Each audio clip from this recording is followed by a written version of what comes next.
O tema é como anda o propósito.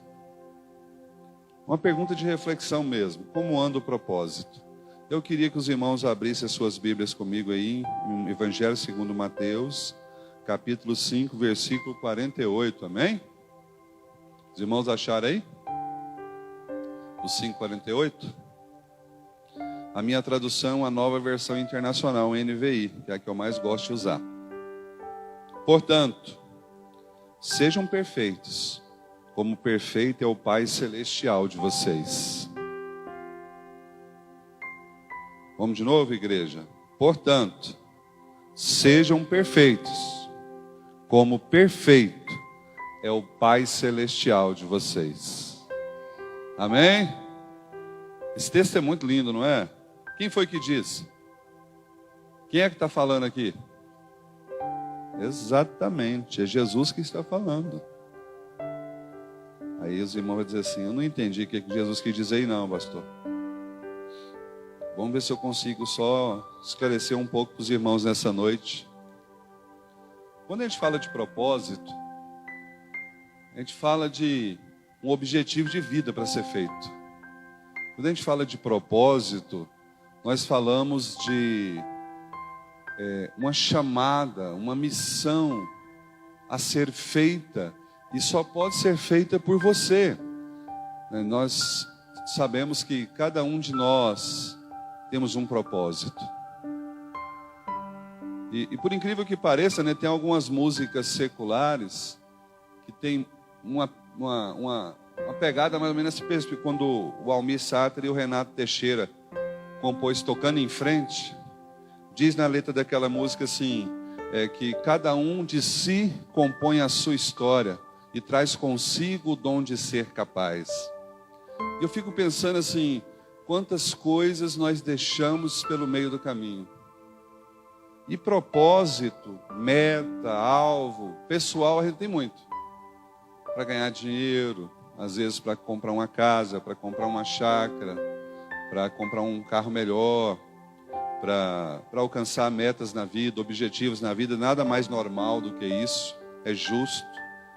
Mas quando eu quero falar aqui como anda o propósito, eu estou falando, não é desse propósito que eu estou falando. Eu quero falar de propósitos eternos, de propósitos que ultrapassam o espaço e tempo. Tudo que nós vivenciamos está inserido nesse espaço e tempo, né, que nós estamos aqui vivendo. Mas o Deus que nós servimos é um Deus que ele está fora do espaço e desse tempo que nós vivemos. Ele ultrapassa essa linha, né? Por isso que ele diz, eu sou, ele é, né? Ele é o próprio Deus, ele existe, né? Como alguns ateus, gnósticos, pessoas que não acreditam em nenhum tipo de fé, dizem assim, como que um Deus existe, né? Quem criou Deus, né? De onde veio Deus? Eu não me preocupo muito com essas perguntas, porque essas perguntas não me afetam. O que me afeta é se eu estou debaixo de um propósito eterno e tenho vivido ele. Eu quero falar justamente sobre propósito. Quando você olha para a sua vida, de maneira individual, particularizada, você se enxerga cumprindo os propósitos para os quais Deus o chamou para fazer. Você, quando olha no espelho, quando olha para dentro de si, quando você faz um autoexame, quando você faz lá o 1 Coríntios 11, 23, examine-se, pois. Quando você faz um exercício de examinação interno, hoje em dia, né, nos dias nos quais nós estamos vivendo, você se vê como alguém cumprindo os propósitos para os quais Deus o chamou para fazer? Eu não tenho como responder essa pergunta para você. Mas eu quero que você pense um pouco comigo. Eu quero falar de alguns homens da Bíblia para você entender o que é propósito. Noé tinha um propósito. Deus chegou para ele e diz assim, Noé, eu quero que você constrói uma arca. E Deus dá as medidas, a altura, a largura, o tamanho, a madeira que era para usar, o jeito lá dentro da arca, como é que eram as repartições, como que era toda a divisão, como é que ia colocar os animais, como é que ia entrar esses animais, como é que ia ser os dias e os meses ali dentro daquela arca, sem poder pisar em terra. Deus tinha dado toda uma orientação para Noé. E Noé cumpriu o seu propósito. Noé cumpriu o propósito e o chamado. Lá em Gênesis 6:22 diz assim, diz que Noé andava com Deus. Noé andava com quem, igreja? Com quem que Noé andava? Estava em boa companhia, né, pastor Geraldo? Estava em boa companhia, não estava? Noé andava com quem? Com Deus. Quem aqui não quer andar com Deus, não é verdade? Mas é muito difícil andar com Deus debaixo da situação que Noé tinha que andar. Porque não tinha chuva. O céu sempre estava limpo. Solzão, aquele sol brilha, aquele sol de domingo, de clube, de praia, né? E de repente o homem está ali com serrote, madeira, prego, martelo, trabalhando debaixo de um sol escaldante, fazendo algo que não fazia sentido para ninguém, só para ele. Você já se pegou fazendo coisas que só fazia sentido para você e não fazia sentido para mais ninguém? Quem aqui já passou por essa experiência? Eu imagino Noé. Se tem alguém que passou por isso, foi Noé. Mas ele andava com Deus. Então quem anda com Deus não está muito preocupado com o que as pessoas ao seu derredor falam, não é verdade? Porque se Noé fosse dar atenção, eu até quero assim, uma vez eu preguei sobre isso, eu até queria ter pregado em Neemias, mas eu falei para Deus, não, essa noite não é noite para falar de Neemias. Eu quero falar sobre Neemias com a liderança da igreja. Não para a igreja toda, só para os líderes da igreja. E aí eu falei, vamos estudar um pouco sobre outros homens. Porque para mim Neemias é dono de uma das frases mais profundas da Bíblia. Eu falo de profundidade e propósito. Você vê que Neemias estava junto com o povo reconstruindo os muros. E os governadores da região mandam chamar ele e falam assim, vem aqui que a gente quer falar com você. Nós precisamos falar com você. E ele manda dar um recado. Os irmãos lembram qual que é o recado? Os irmãos de Bíblia aqui, lembram qual que é o recado que ele manda dar? Eu não posso descer, porque eu estou fazendo um propósito, eu estou fazendo algo muito maior. Eu não posso descer para te atender. Sabe, eu fico pensando, será que nós, muitas vezes deixamos de cumprir o propósito porque alguém nos chama? Né, Daniel? É muito fácil tirar a atenção da gente, né? Mas os homens da Bíblia, cara, é difícil tirar a atenção desses caras. Esse cara era focado. Noé andava com Deus, Noé fez tudo. Olha lá, Gênesis 7:5 tem um texto lindo que diz assim, Noé fez tudo como o Senhor lhe havia ordenado. Você pode dizer comigo, igreja, Noé fez tudo como o Senhor lhe havia ordenado. Quem aqui vive uma vida padrão Noé?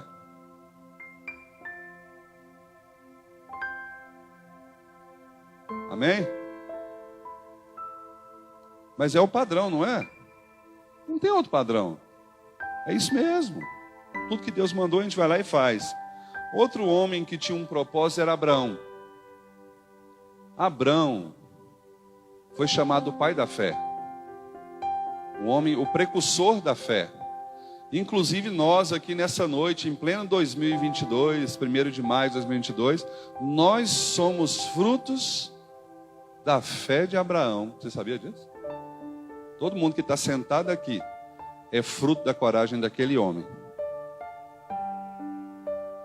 Quantos anos Abraão tinha quando saiu de Padã Arã, você sabe? Ele tinha 75 anos.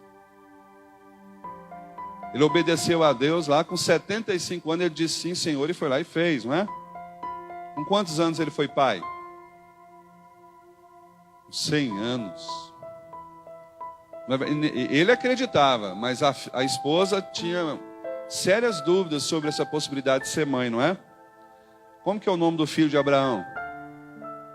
Isaac.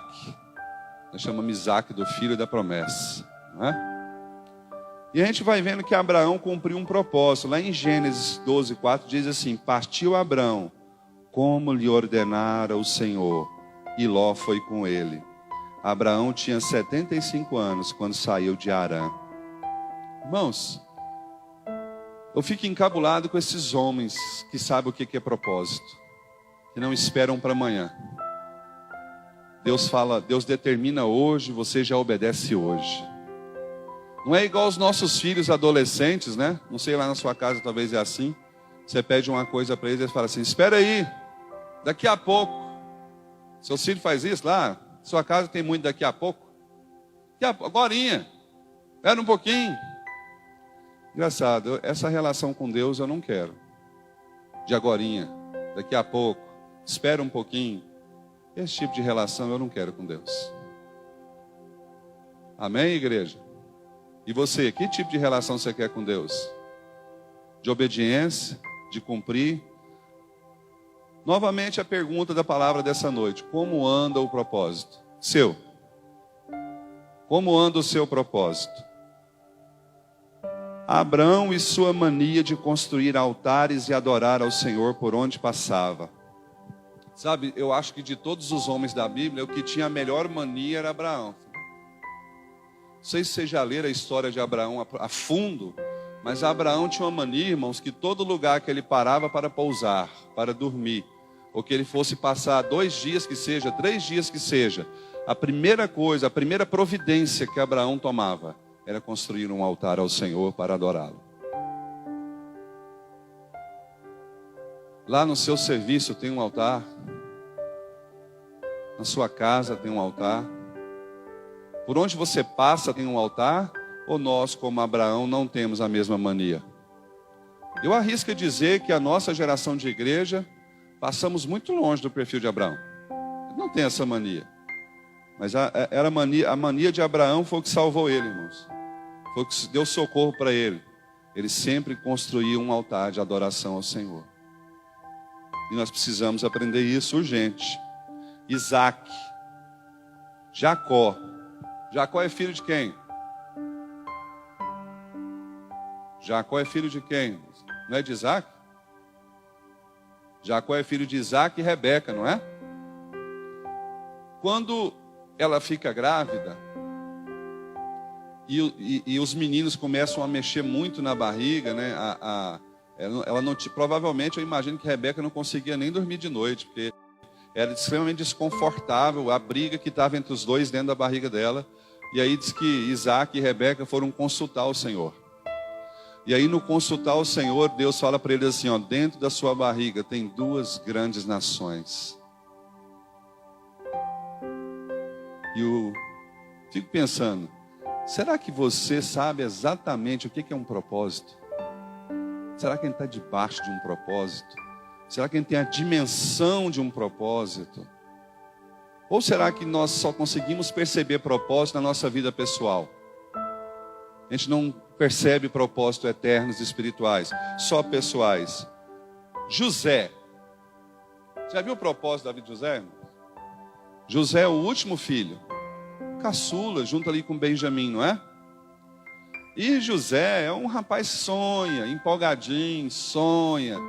E eu entendo que José até amava os irmãos, a mãe, o pai, a família. Era um jovem cheio de sonhos, cheio de projetos. Mas qual era o propósito de José? Deus tinha um propósito em José, de que ele livraria o povo da fome. Ele salvaria muitas pessoas da fome, da escassez e da seca que viria naquela época. Só que para ele cumprir o propósito de chegar a ser, você só conhece lá na história final de que ele foi governador do Egito. Mas para ele chegar a governador do Egito, ele passou muitas provações. Ele foi vendido, ele foi humilhado, ele foi motivo de chacota, ele foi motivo de piadinha, ele foi motivo de desonra, de desrespeito, ele foi caluniado, ele foi humilhado, ele foi preso. Ele passou todo tipo de situações que talvez nós não gostaríamos de passar. Mas ele chegou dentro do propósito para o qual ele foi chamado. A gente não pode perder a visão da promessa e do propósito para a nossa vida. Custe isso que custar. E José passou várias provações para salvar muitas vidas. E Moisés? Quantos acreditam que Moisés tinha um propósito muito específico? Qual que é o propósito de Moisés? Tirar o próprio povo dele da escravidão da onde, igreja? Do Egito. Moisés não tinha mais saúde, mais vigor, mais capacidade física e intelectual com 40 anos para fazer isso? Vocês acham que sim ou que não? Física, com certeza. Mas será que tinha maturidade e espiritualidade para fazer? Ele mata um homem e foge para o deserto.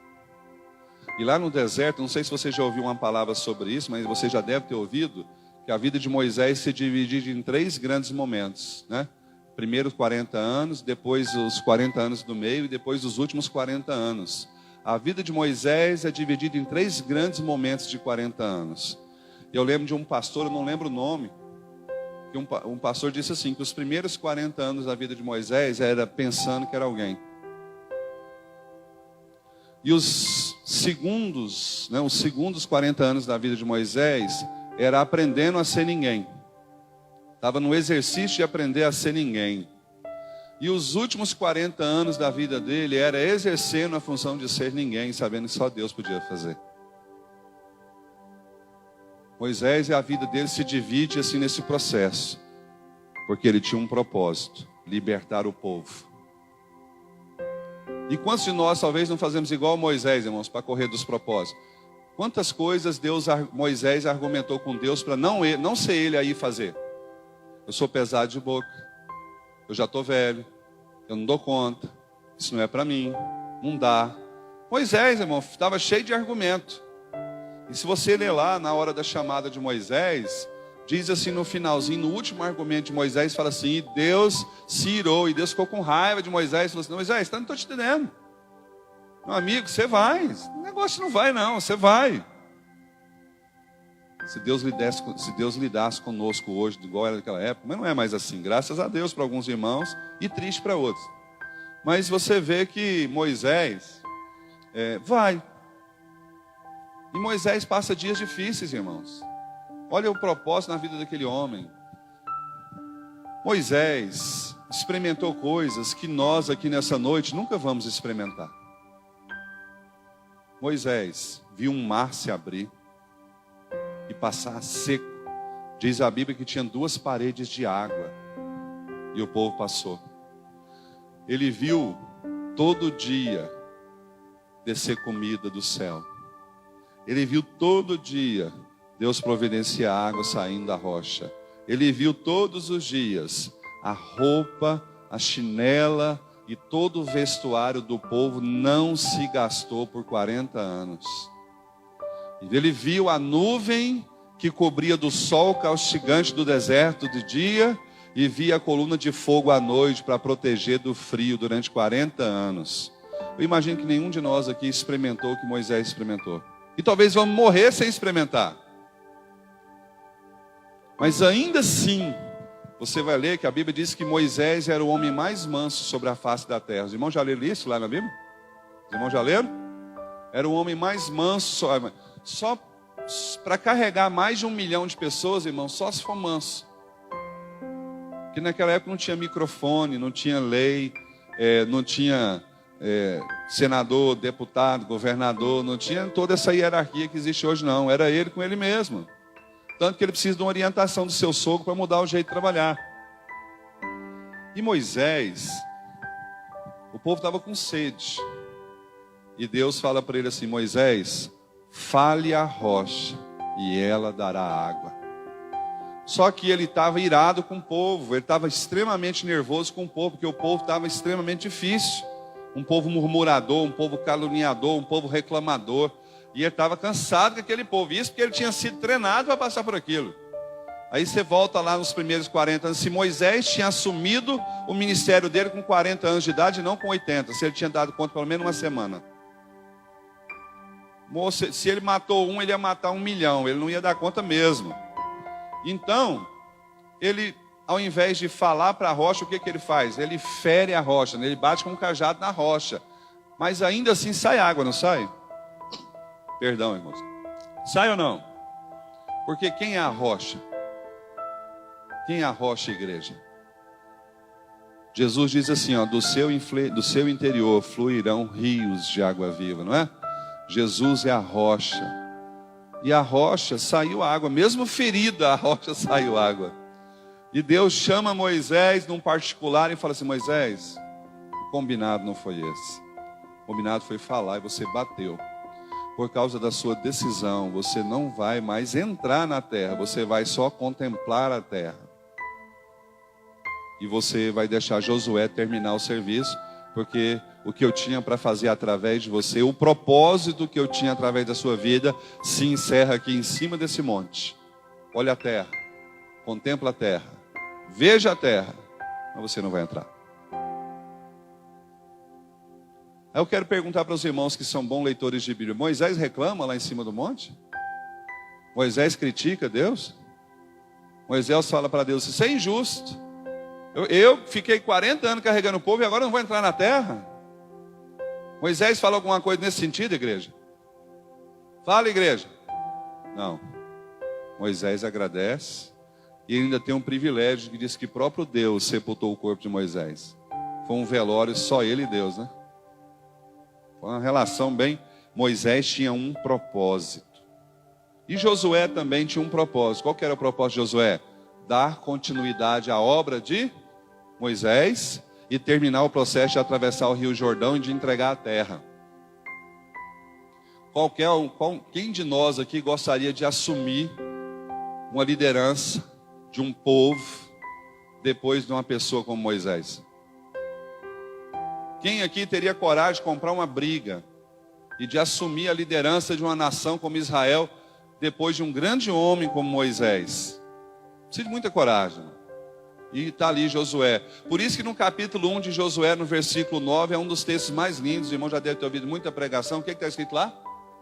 Não te mandei eu ser forte, corajoso. Mas só se Deus falasse isso mesmo para ele assumir. Eu entendo o que Deus quis dizer, pastor Geraldo.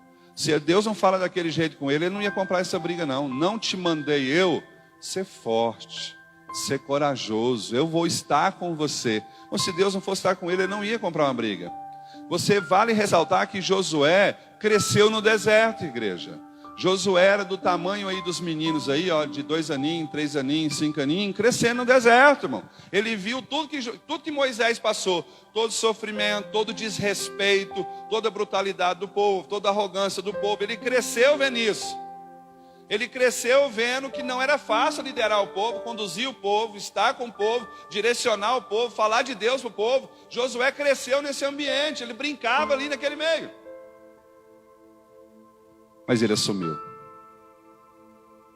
Eu imagino, irmão, a situação dele, ele lembrando talvez quando ele era adolescente, com 15 anos, ele lembrando assim: meu Deus, onde eu estou entrando?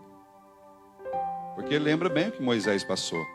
Mas Josué tinha um propósito. O livro de Juízes, para quem leu o livro de Juízes, sabe que o povo de Israel pecava, Deus levantava um juiz e o povo consertava. Passavam 7 anos, o povo pecava de novo, Deus levantava um juiz, o povo consertava e de repente o povo pecava de novo. Está muito diferente de hoje não, tá? O mesmo processo. Levanta e cai, o mesmo processo. A gente ainda nessa situação, isso é histórico, né? E de todos os juízes, o que eu mais acho interessante é Gideão. Estava até falando com o Daniel, acho que eu voltei esses dias sobre Gideão. Gideão estava malhando trigo para esconder o trigo do povo. O pessoal queria tomar lá. Então ele está ali escondidinho. Sabe aquele caboclo assim? Dentro de uma salinha dessa aqui, escondidinho, malhando o trigo, até para ver se faz pouco barulho. Escondido, com medo. Medo mesmo. Todo caladinho, eu não vou entrar nessa barca, isso tem um perigo. E aí, um anjo vai falar para ele e fala assim: olha, você precisa se levantar contra esse povo. E Deus diz que você vai se levantar. E eu acho interessante Gideão, o atrevimento de Gideão. Gideão conversa com Deus de maneira muito honesta. Gideão fala para Deus assim: mas é o Senhor o responsável por isso aqui. Se esse povo está se levantando contra a gente, que a gente tem que fazer aqui comida escondido, tem que plantar escondido, isso é culpa do Senhor. Por que o Senhor não tomou providência? Agora a gente está aqui desse jeito por causa que o Senhor não se levanta. Aí, rapaz, olha bem a ousadia de Gideão, irmão. E Deus fala assim: não, Gideão, você vai se levantar. E aqui eu anotei para vocês um negócio interessante, eu fiquei pensando, vocês acompanham comigo. 23 mil homens se levantaram para guerrear com Gideão. Quantos homens, igreja? 23 mil. E aí, na hora que Gideão está pronto, assim, tinha horário de madrugada, que tanto de homem, Deus vai até ele e fala assim: Gideão, tem muita gente. Tem muita gente, não vai rolar. Você vai mudar a estratégia. Você vai dizer para o povo assim, ó, quem está com medo? Vocês já leram a história, irmãos? É desse jeito mesmo. Você vai chegar para o povo e perguntar assim, ó, quem está com medo? Quem está com medo de morrer? Quem está com medo de ir nessa guerra? Quem está com medo pode voltar para casa. Quantas pessoas voltam para casa? 13 mil. Ficou quanto? 10 mil. 10 mil. Aí Gideão falou assim, Senhor, ó, 10 mil, agora vamos. Deus chega para ele e fala assim, Gideão, tem muita gente. Tem muita gente. Vamos fazer diferente. Vamos na beira de um rio agora, que nós vamos fazer um teste diferenciado. E lá na beira do rio, dos 10 mil sobrou quanto? Sabe, irmão, sabe o que eu aprendo com a história de Gideão? Não é a multidão de pessoas que tem propósito. Na verdade, quando tem muita multidão, a possibilidade de propósito é bem menos. Os propósitos são para menos pessoas. Para muita gente sempre dá problema. E Deus sabia disso, que se fosse com 23 mil, se fosse com 10 mil, não daria certo. Porque no meio daquelas pessoas tinha gente que estava com medo. Tinha covarde no meio do povo. Tinha murmuradores no meio do povo. Tinha covarde no meio do povo. Tinha gente que provavelmente tinha coragem de entregar o próprio colega. Deus sabia disso. Deus falou para Gideão, não senhor, é muita gente. Irmão, talvez eu e você temos enfrentado dias nos nossos propósitos, né? Que a gente acha que vai andar com muita gente. Não vai. Porque a gente vai ver na história da Bíblia que não é todo mundo que andou com muita gente. E aqui tinha 23 mil pessoas, Deus fez ficar 300.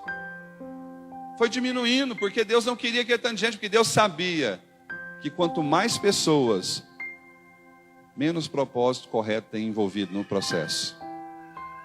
Amém, igreja? Amém? E aí nós temos os reis, os profetas, tem um cativeiro babilônico, tem Elias, tem Eliseu, tem Davi. A gente vai estudando a Bíblia, todos os grandes homens da Bíblia tinham um propósito bem marcante e objetivo. Mas igreja, pensa assim comigo, quem foi que escolheu que preferiria um rei homem ao invés do próprio Deus governando o povo? Quem toma a decisão? Foi Deus ou foi o povo? O povo chama Samuel e fala assim, Samuel, nós não queremos que Deus governe sobre nós queremos que um rei governe sobre nós. E Deus fala o que para Samuel? Providencia o rei, unge ele e nomeia ele rei do povo. E ele assume e pronto, é isso que eles querem. E Saul foi um bom rei, irmãos? Começou bem, mas terminou bem? Irmãos, pessoas que não têm propósito, elas são muito boas em começar bem, mas termina mal. Agora, pessoas que sabem os seus propósitos, elas podem até começar mal, mas você pode ter certeza, pessoas que têm propósito vai terminar bem. Pode acompanhar a vida dela que você vai perceber. Pessoas que têm propósito vai terminar melhor. E aí, Samuel é um exemplo interessante. Domingo que vem é domingo das mães. Quem aqui já é mãe? Levanta a mão aqui quem já é mãe. Vocês gostam de ser mães? São felizes em ser mãe? Se Deus, meu amor, te falasse assim, eu quero, o seu sonho fosse ser mãe. E Deus falava, então tá bom, vou te dar o seu sonho. Você vai ficar gestante 9 meses. Só que quando o nenê nascer, você vai me dar ele, você não vai criar ele. O seu sonho é ser mãe, então você só vai ter a gestação e só vai parir. Depois que tiver a gestação e parir, você me dá ele, porque eu é que vou criar ele. Você ia gostar do negócio? Alguém aqui ia gostar da proposta? Mas por que Ana gostou?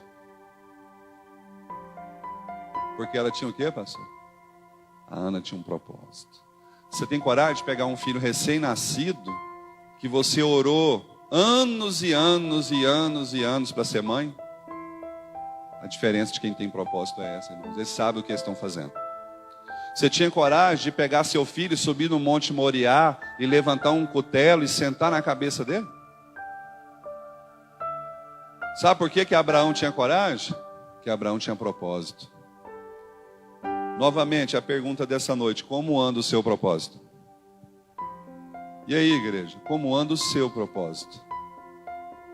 Aleluia. Propósito, chamado e missão. Propósito está diretamente ligado a alguém que trabalha, produz e faz. Você pode repetir isso comigo? Propósito está diretamente ligado a alguém que trabalha, produz e faz. Não é quem fala. Quem fala não resolve nada. Quem tem propósito, faz, executa. Não fica escondido atrás das malhadas. Todos esses homens que nós falamos aqui até agora, ninguém se escondeu. E nós não podemos nos esconder. O ser humano é como uma flecha nas mãos de Deus. Vocês que já assistiram filmes de flecha, de arqueiro, você já viu o tanto que é top? Quando você lança uma flecha, ela não faz um arco assim, mas ainda assim ela cai no objetivo que ela quer, mesmo um arco. Naquela época as guerras eram feitas com flechas. E as flechas tinham que ser, e o pessoal treinava as flechas no alvo, não era? Treinava para aprender a acertar no alvo. Eu quero que você aprenda uma coisa, você que tem um propósito, um chamado, uma missão. Nós, seres humanos, somos uma flecha na mão de Deus. A questão é que quando Deus entesa o seu arco e coloca você ali, se você não quebra antes de ele soltar, que tipo de flecha você é? Ou se quando ele solta, você é uma flecha que não consegue seguir a meta, né? Você cai antes, você para antes, você não vai até o destino final. E nós temos que aprender uma coisa, irmão, nós somos flechas na mão de Deus. Trabalhar, trabalhar, trabalhar para a glória de Deus. Amém? Lá em Filipenses, Paulo diz assim, ó, aprendi a adaptar-me a toda e qualquer circunstância. Repete comigo, igreja, aprendi a adaptar-me a toda e qualquer circunstância. Quem aqui já atingiu esse padrão de maturidade? É essa a meta. Você acha que não é isso que Deus quer para nós, irmãos? Isso é propósito ou não? Isso é propósito ou não, igreja?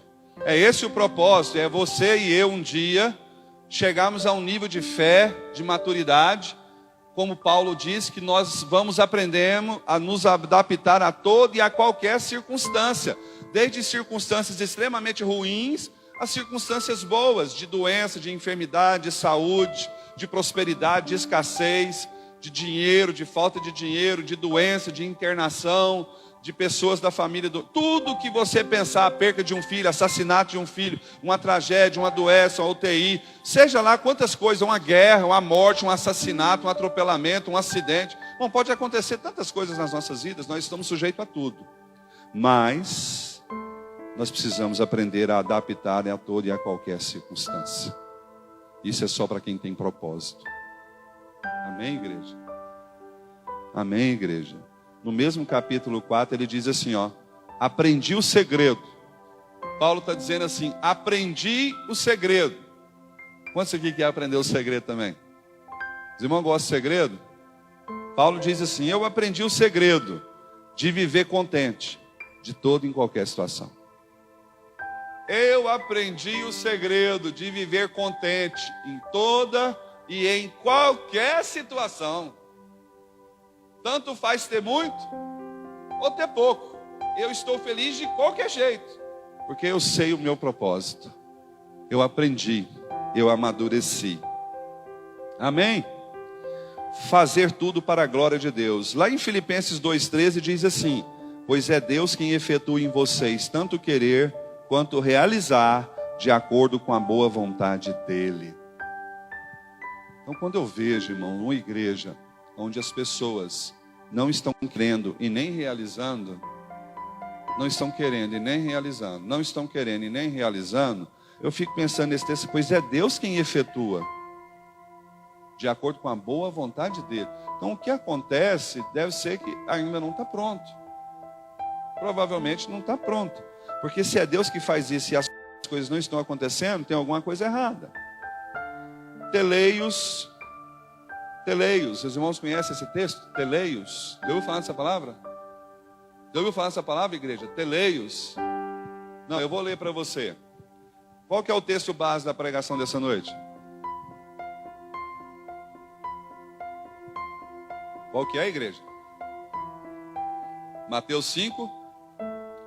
Em Mateus 5:48 tem uma palavrinha aí traduzida para a língua portuguesa que chama perfeitos, ou perfeito, não tem? Se eu trocar a palavra perfeito por seja teleios, como teleios é o vosso Deus, fica mais fácil dos irmãos entender? Não fica, né? Fica mais difícil ainda, não fica?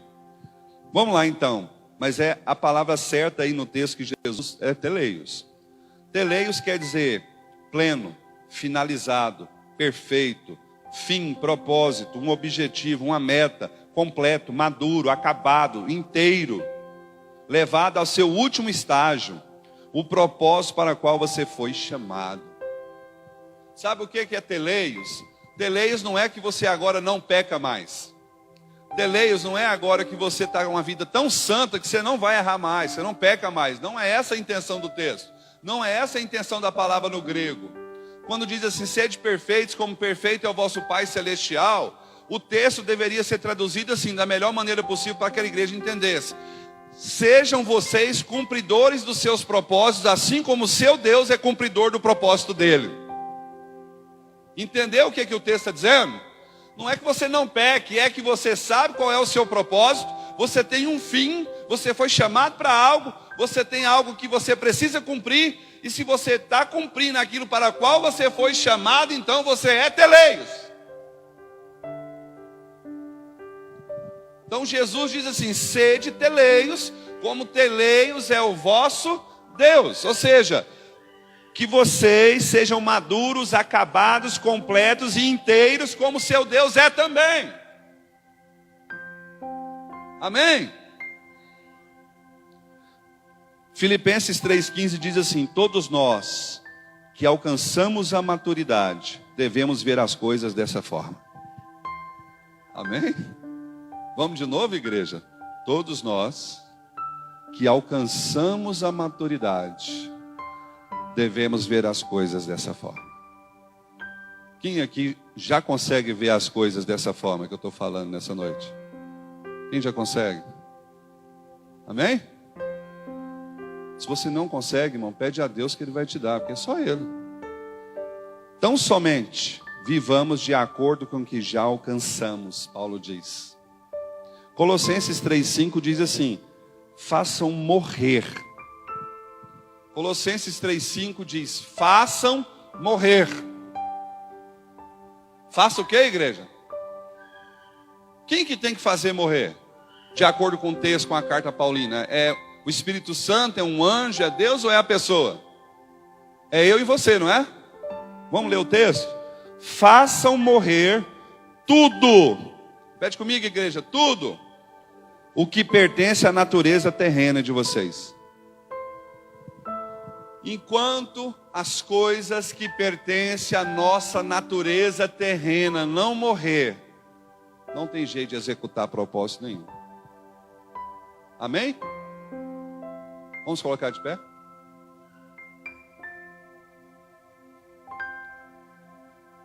Façam morrer tudo o que pertence à natureza terrena de vocês. Caso contrário, não há propósito. Agora, lá em Mateus 5:48 de novo. Portanto, sejam perfeitos como perfeito é o Pai Celestial de vocês. Ou seja, cumpra o propósito como Deus que vocês servem cumpriu todo o propósito. Sejam maduros como maduro é o vosso Pai Celestial. Quer ver? Eu vou ler várias possibilidades para os irmãos saírem daqui bem gravado. Portanto, sejam plenos como pleno é o seu Deus. Portanto, tenham um fim como o seu Deus tem um fim. Portanto, tenham um objetivo como o seu Deus tem um objetivo. Então, você vai brincando com a tradução da língua portuguesa aí, tem várias possibilidades. O que não pode acontecer é você não entender. Como anda o seu propósito? Hein, igreja? Tem uma música do pregador Lu, do Apocalipse 16, que ele diz assim: e se hoje foi teu último dia, de que valeu tanta correria? Não valeu de nada, não é isso que ele fala na música? Para que tanto dinheiro no bolso do terno? Eles não aceitam isso lá no inferno. Irmãos, eu quero dizer uma coisa para você: caixão não tem gibeira. Este ditado é do fim do século XIX no Brasil. Caixão não tem gibeira. Gibeira é bolso, não é? Para quem não sabe, gibeira é bolso. Caixão não tem gibeira, irmãos. Se você tem muito dinheiro e tem uma condição financeira boa, no máximo que é possível fazer é comprar um caixão mais caro, pôr uma almofadinha mais chique lá dentro, pôr umas rosas mais caras, pôr um tule com fios de ouro, fazer uma maquiagem muito chique, deixar você muito bonito no caixão, porque hoje qualquer funerária consegue fazer todo mundo ficar feliz no caixão. Hoje todo mundo, você vai nos velórios, as pessoas falam assim: nossa, a pessoa parece tão feliz. Você pode olhar, né? A pessoa olha no caixão: nossa, essa pessoa parece que morreu tão feliz. Vai ver ela na hora que ela morreu lá na UTI, se ela estava bonitinha, igual ela está na hora que você vê no caixão. Aprende uma coisa, irmãos. Nós andamos, olha para mim, igreja. Nós andamos, pisamos e nos movemos. A gente pisa no material que a gente é feito. A gente anda no material que a gente é feito. Para que arrogância? Para que tanta prepotência? No fim das contas, as pessoas abrem mão do propósito para viver o que elas acham que é certo. Vamos cantar essa canção? Eu quero que você feche seus olhos, por favor. Tu és o meu Deus. Aleluia, Jesus. Não há outro como tu. Feche os seus olhos. Ore. Todo meu ser. Pensa no propósito de Deus na sua vida. É atraído por ti. Aleluia, Jesus. Tu és o meu Deus. Você pode declarar que Ele é seu Deus. Você pode reconhecer a soberania dele sobre a sua vida, sobre a sua casa. Você pode reconhecer que nada é de nós mesmos, que tudo vem dele, que tudo é para ele.